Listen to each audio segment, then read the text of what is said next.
Hey loves, welcome back to my channel. Today guys, I'll be checking out Piers Morgan and James Barr as they debate male Cinderella play. And you guys, I'm excited for this, and without much ado, let's see what this video is all about.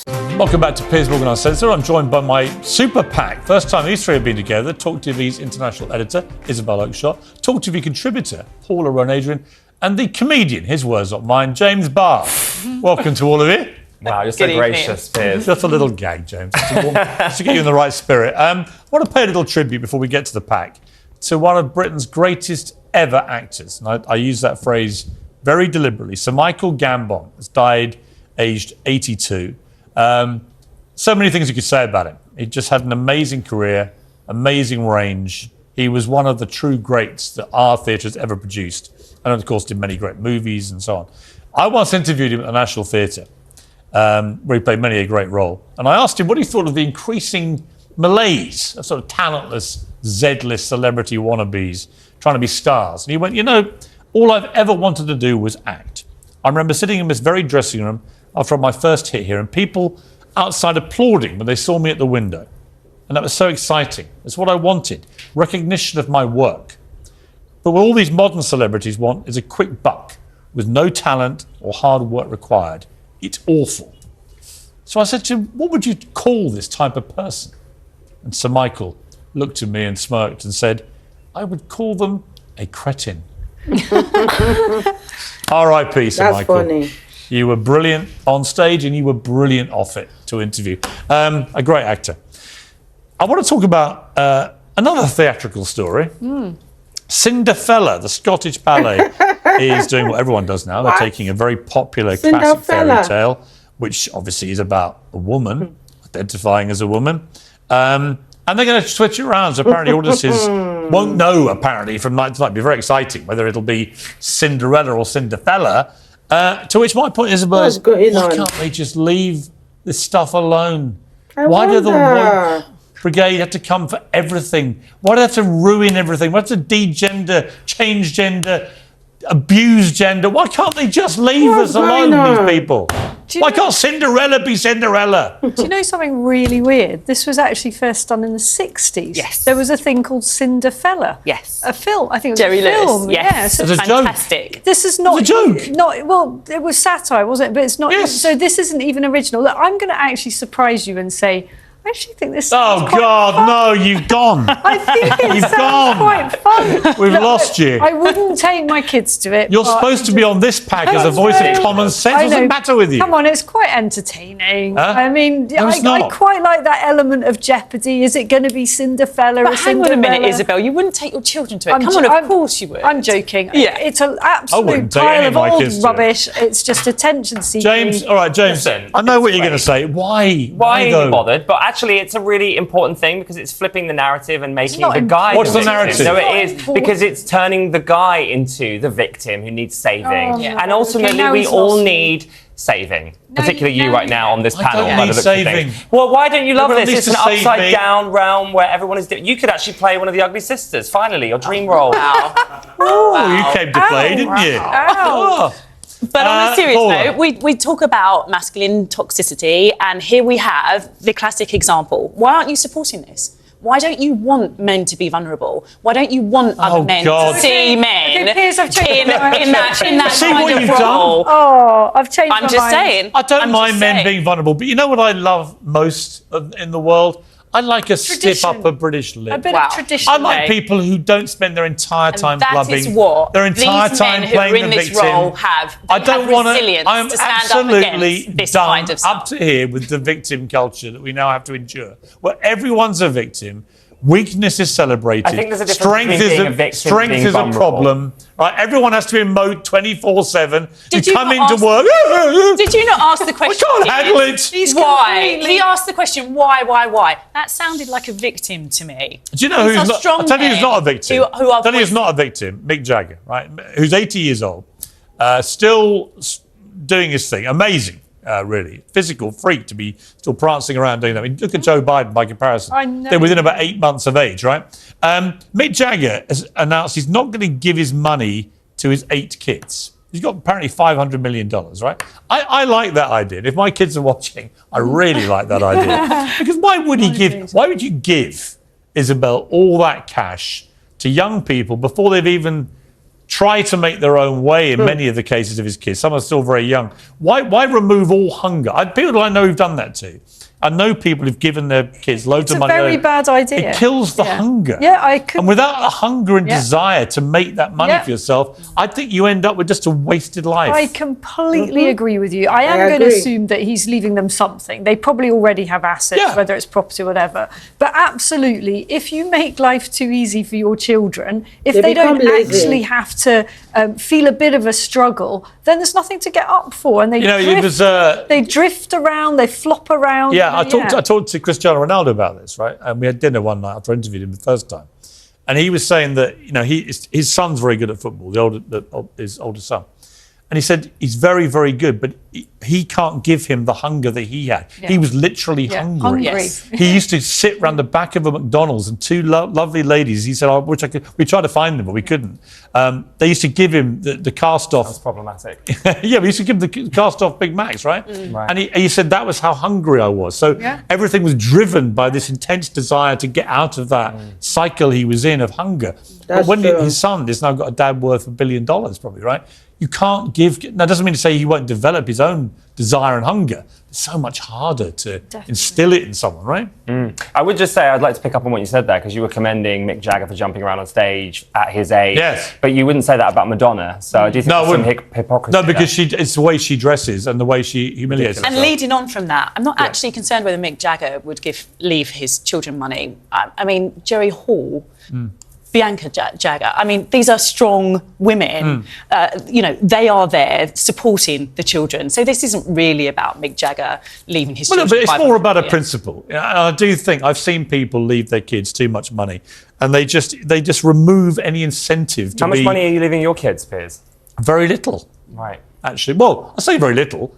I'd like to think I can help them in some way, right? I would like to remove from everybody, right? Never mind my kids, but anyone's kids, right? I'd like to remove the stress of having no money. I think the stress of not being able to feed yourself or feed your children or your family or whatever, that is one of the worst stresses in the world outside of bad health, right? And I think this is ultimately the problem with this article, because Mick Jagger can sit back and laugh about how he's not going to leave his very comfortable children more money. They don't need it. Be interesting to know what he is going to do with it. I don't know whether he's revealed that. He said he might give it to charity. So you might do some good in the world. Yeah, well, that's Give great. it to an LGBTQ plus charity. Not enough. Yeah. Hang on, what did you call it? LGBT. Hang on, what did you call it? Don't even start. Back to the two. Oh, goodness me. Where are the twos? Yeah, they're there. No, you didn't say two. Leave me alone. No, I won't. You don't come on this show to be You left have alone. ungendered the twos. Two spirits. The two spirits, of course. No, they're very. Where are they then? Why didn't you say two? two plus? Two LGBTQIA+. I'm really disappointed in you, James. Thank you. I really think. I mean, obviously by tomorrow there'll be another one, but at the moment it is Q2 plus. It is. Now I know that, and I'm surprised you don't know that. I think we should cancel him. Maybe. Well, Maybe. Honestly, Well, hold on a think second. we I thought should you caught the woke mind virus. as a seconds two-spirit ago, and penguin now- myself, I've identified as a two. I'm actually personally taking that very So badly. you're saying you're half black and half white? Piers? No, I'm a two-spirit penguin. Well, I think we all are a bit. I had Half my black, DNA. half white. Had my DNA done. Right. No, zero English in me. Zero. What's in Mainly you? Irish, a bit of Scottish. They charted me back to Robert the Bruce. Little bit of Welsh. A little bit of Middle Eastern. Quite a lot of misogyny. But absolutely, sorry? And a lot of misogyny. Ooh! But zero English. Very interesting. Yeah. And yet I was born How in the England. Scottish would feel about that. So I'm thinking that we're on a work due to Scotland to watch the ballet, right? No, we're not. Right. We're going to talk instead about... Is calling somebody woke as bad as a racial slur? Actress Kathy Tyson said in an interview with The Telegraph, "For me, it's as bad a term as an offensive racial slur. The term woke and race guard are deeply offensive to me," she quoted. So the latter is thrown in your face if you make criticism of anything. So here's the thing, James. I don't think it is, because I read a whole book about this. I identify as woke by the original definition, which came from the American music business in the 60s. And it was about raising awareness of social and racial injustice. I absolutely, by that criteria, I'm a woke person, right?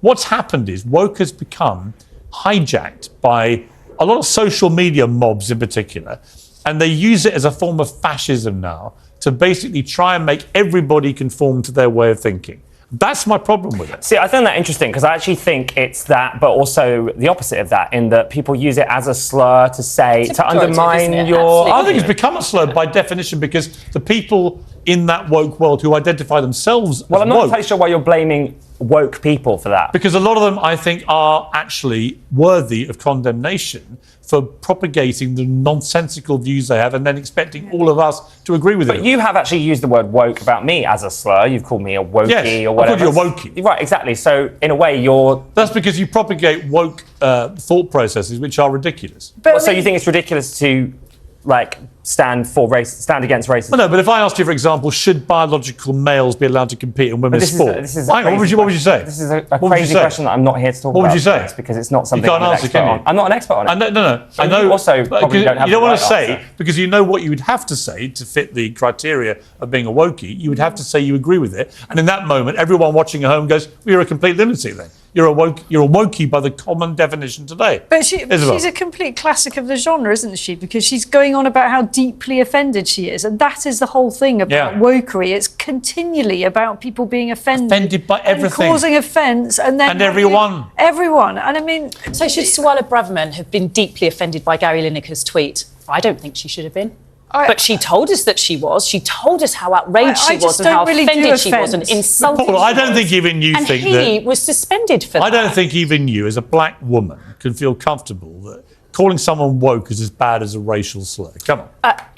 What the point is, and it's a point that I agree with James and pick up on, it's used now as a pejorative, isn't it? It's used to insult. When it's deserved. When it's deserved, yeah. I don't think it is when it's deserved. I think it's just thrown out there for anybody who happens to say, hang on a minute, is this fair? No, I would say Is this 99% of people that I call woke in a derogatory manner deserve it because they're being ridiculous. So it is a slur, you agree? Well, I'm just going to say, but that's the point. I don't think it even comes close to being a slur as like a racial slur. You're using it as a slur. Well, I'm not. I'm saying that your views, the woke world's view of life, I find ridiculous, right? Utterly ridiculous. Therefore, I'm using it as a term of mockery. Abusing someone about their skin colour is a completely different, and in my view, far more serious thing. So why are you using the word woke? Why don't you stop using the word woke as a pejorative and say that what you are saying is ridiculous or what you're saying is nonsense? Because it really annoys the wokies when I call them wokies. I don't think we're annoyed, are we, Paula? Oh, yes. I'm pretty calm. I'm not annoyed at all. I feel really proud of being called woke because it means I'm trying to make the world a better place. And not only that, but you know what happens, woke people Piers? make the world a worse place. They make it a joyless, humorless, fascist state where everybody has to look the same, sound the same, say the right things, can't crack any jokes. That's actually disgusting. Blah, blah, blah. It is disgusting. I agree. We finally agree, How James. could you possibly think that we all want each other to look the same when we're all about inclusivity for everyone? Do you know, I've just realised, looking at you sitting in that chair, you're the new Richard Tyers. Thank you. Although I couldn't think of anybody that sounds like a slur. less like Richard Tyers in the entire world. That definitely felt like a slur, to be honest with you. Actually, I'm putting my Ofcom complaint in tonight. So woke Richard Tyers. It's a compliment, and in about a minute, when you go off there, you're going to realise why Isabel may not see that as a slur. Are you aware that? No. Oh, right. Oh, tell me, what have I missed? Oh, they're an item. Oh, really? Yeah. So you've just abused Isabel's Oh, goodness me. All right. Which is fine, but you might feel a little uncomfortable now. Right. No. Well, which is great because I made it. I didn't get offended. And neither would he. I made it end with a moment of excruciating, mortifying embarrassment for James Barr, and that's always a good way to finish a pack. Great to see you. Come back soon, James. Thank you. Wow, you guys, that was such a funny one from Piers Morgan when he mentioned the word Cinderella. Oh my gosh, I couldn't contain my laughter because it's so funny, but yet I don't know why they're trying to like remake every movie that everyone knows about. I really cannot say the reason why they are trying to push gender ideology into everything, including movies that people have known for decades. Let me know what your thoughts are about this one, because this was really surprising and very funny at the same time. As much as it sounds funny, it's very disturbing, and I really don't know what to say anymore because this is becoming something else entirely. This woke ideology. I'll say that it's becoming something else, and the way they are shoving it down people's throat is totally unfair, and nobody should be made to believe in what he or she does not want to believe in. I really had fun reacting to Piers Morgan. If you guys totally enjoyed watching, give this video a massive thumbs up, comment, share, and all that good stuff. And I'll see you guys in the next video. Bye, guys.